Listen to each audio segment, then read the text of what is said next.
Hello everybody, it's Koi Kitsune, and I'm here to tell you how not to write a shitty fanfiction. There's a couple of things that you really need to know. And well, first off, before I begin, I'm writing my first ever novel. My first ever novel, baby. And it's gonna take a while to write it too. Yeah.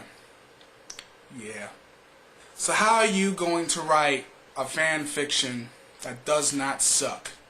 Well, the first thing that you're going to need to do is write an outline. An outline is going to basically give you the information on basically how to write your book. You're going to put down each chapter in a nutshell so that you have a general idea of how to go about writing your little fan fiction or novel in other terms. If you're writing an action-adventure type kind of novel, then you would write down the attacks and whatnot. And you'll also write down the characters and everything else. Now, for the characters, you're going to have to make both a protagonist and an antagonist. Where's protagonist and antagonist?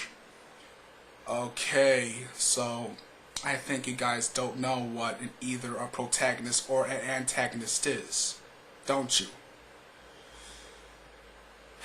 We have a long way to go with this one. What a protagonist is pretty much the hero of the story. In other words, pretty much the person on the good side. The person who has the biggest involvement in the story. Basically, the hero or whatever in the story that's most focused on. The antagonist is the complete opposite. The antagonist is the bad guy. The trouble. That's what an antagonist is. Okay? The antagonist is the bad character. That's where, the main bad guy is the antagonist. You got that? Now, the tools that you will need to write a good fan fiction. Dictionary, if you have one, and this. It's called a thesaurus. Have you ever heard of a thesaurus before? What's a thesaurus? You don't know what a thesaurus is? Okay. A thesaurus is a little handy little book that you can have for yourself, like a little handbook that you can just simply grab when you really need it. If you don't got a thesaurus, you can either look at a dictionary.com or a thesaurus on the internet. Very simple.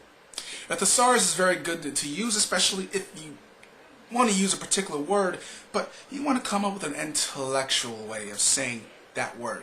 It's basically finding the same word in a bunch of other same words. Yeah. Like, if I wanted to find the word attack, for instance. Okay. Attack has a lot of different types of saying attack, like assail, assault, strike, take the offensive, begin hostilities against, sit upon, fall upon, bear down. It gives you a whole lot of different types of meanings to attack. Comes with verbs. It'll give you the verbs and so on. Give you the nouns of the word and so on. The synonyms, blah, blah, blah, blah, blah. Like, for example, I'm going to give you a noun for attack. Offensive, assault, invasion, onslaught, incursion, aggression, charge, onset, censure, impugnant. There's a lot of words here. Thesaurus is an excellent choice, especially when you're writing a fan fiction or a novel. This thing will help you and it will save your life. It'll make your novel or fan fiction sound very nice. So that you don't sound like an invocabularic son of a bitch. Okay? So you don't sound like you don't know what you're talking about. Your vocabulary is like fuck, shit, fuck, shit, fuck, shit, fuck. Okay. Try not to use too many swear words in your writings. That's telling the viewer that you don't know how to write. I can understand if you want the characters to curse, then that's just the personalities of the characters. But don't use swear words as you're explaining themes. Only have the characters that you're using swear, not the author, especially when you're writing third person. Now, what is the difference between first person and third person? Well, if you want to explain into more detail of what's happening within the story, use third person. If you don't really want to, and you want to face facts in front of the character that you're using, the protagonist, usually the protagonist is what is telling the story, not the antagonist. If you're going to use first person, the protagonist is the person who tells the story through his or her own eyes. So if you want to use first person, the whole entire story is upon their thoughts and what they're thinking throughout the whole entire book. So basically you're reading the book as if you're reading their thoughts and hearing other characters speak.